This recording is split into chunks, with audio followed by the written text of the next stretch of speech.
Disclaimer दिइसकेको छु है, गाली नगर्नु है। अनि तर बुझ्नु नबुझ्यो भने सोध्नु है त। अनि काम लाग्यो यो फर्मुला भने मलाई भन्नु है त। कहिले प्रश्न गर्यौ आफैलाई भन्ने मेरो कविता छ है। प्रश्न कहिले तिमीले प्रश्न गर्यौ मेरो हस्बेन्ड किन ठस्केर बसेको छ भनेर के ड्याडिजमा हैन।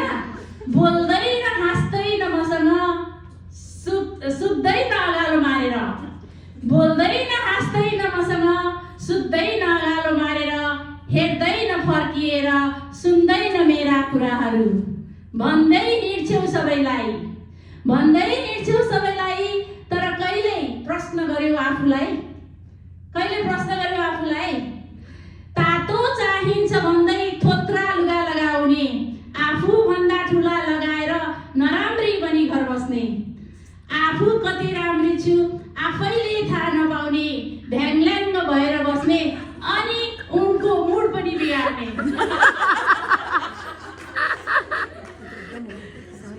एक्सरसाइज नगर्ने, चिटिक्क योगा प्यान्ट लगाएर, सिँगार पिटार पार्नु छैन बस्ने कपाल फिजाएर,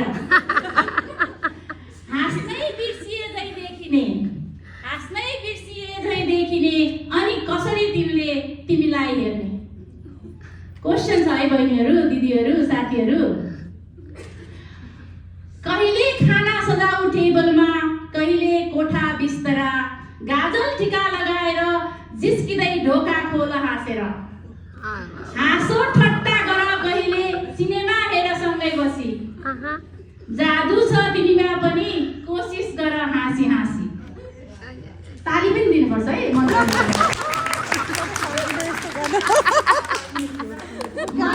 पनि कहिले काहीँ फुटबल हेरिदेऊ बसेर। हस्बेन्डले फुटबल हेर्ने हुनाले मैले भनेको छु जे हेर्छ नि त्यही हेरिदिनु है।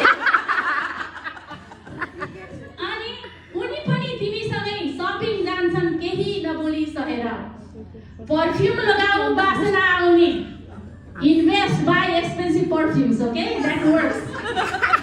हेर तिमी आफै किन नआउलान् उनी वरिपरि, पढेकी छु कमाउँछु आफै किन नाटक गर्नु पर्यो लाग्छ होला, पढेकी छु कमाउँछु आफै किन नाटक गर्नु पर्यो लाग्छ होला। तर यस्तो भन्दै गर्दा सम्बन्ध बिग्रिएको थाहै नहोला।